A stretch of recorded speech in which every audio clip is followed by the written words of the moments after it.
ये क्या हो रहा है? अभी देश में ये चल रहा है कि बीजेपी को देश के मुसलमानों ने एक भी वोट नहीं किया, बल्कि बीजेपी को हराने के लिए वोट किया।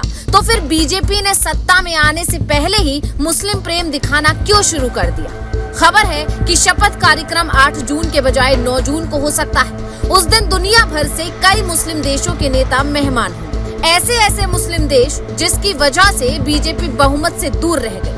खबर है कि बीजेपी को बंगाल और महाराष्ट्र के साथ देश की राजधानी दिल्ली में बांग्लादेशी मुसलमानों ने ही हरा दिया है। महाराष्ट्र की कई लोकसभा सीटों पर तो हालात ये हैं कि बांग्लादेशी जो भारत में शरणार्थी बनकर रह रहे हैं, उन्होंने ही बीजेपी को हराने में बड़ा योगदान दिया। लेकिन अभी इस गम से बीजेपी कार्यकर्ता बाहर नहीं निकले थे कि एक और झटका लग सकता है। बांग्लादेश की पीएम शेख हसीना को भारत की तरफ से न्योता भेजा गया है। खबर है कि एनडीए के शपथ कार्यक्रम में शेख हसीना के साथ पाकिस्तान से भी कोई मेहमान हो सकता है। जल्द ही शेख हसीना दिल्ली के लिए निकलेंगी। मोदी सरकार के शपथ कार्यक्रम के लिए कई मेहमानों को न्योता दिया गया है। श्रीलंका के राष्ट्रपति रानिल विक्रमसिंघे के कार्यालय के मीडिया प्रमुख ने बताया कि मोदी ने उन्हें शपथ ग्रहण समारोह में आमंत्रित किया है। उन्होंने कहा कि विक्रमसिंघे ने निमंत्रण स्वीकार कर लिया और उन्होंने मोदी को चुनावी जीत की फोन के जरिए बधाई दी।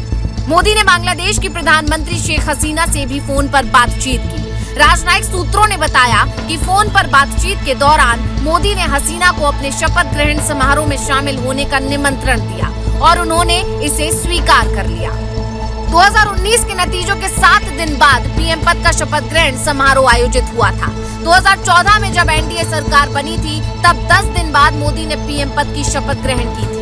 इस बार नतीजे आने के 5 दिन बाद यानी 9 जून को शपथ ग्रहण की तैयारी होने की खबर है। ऐसा माना जा रहा है कि बीजेपी को देश में कम वोट मिले हैं, लेकिन विदेशों में मोदी का कद छोटा नहीं माना जा रहा है। दुनिया भर से उन्हें संदेश आ रहे हैं, जीत की बधाई मिल रही है। इजराइल के प्रधानमंत्री बेंजामिन नेतन्याहू ने पीएम मोदी को लगातार तीसरी जीत पर बधाई देते हुए एक्स पर हिंदी में लिखा, बधाई, मैं भारत के साथ दोस्ती और नई ऊंचाइयों पर जाने के लिए उत्सुक हूँ। यूक्रेन के राष्ट्रपति जेलेंस्की ने भी मोदी को बधाई देते हुए कहा, दुनिया के सबसे बड़े लोकतंत्र के नेता के साथ काम करना सौभाग्यशाली होगा।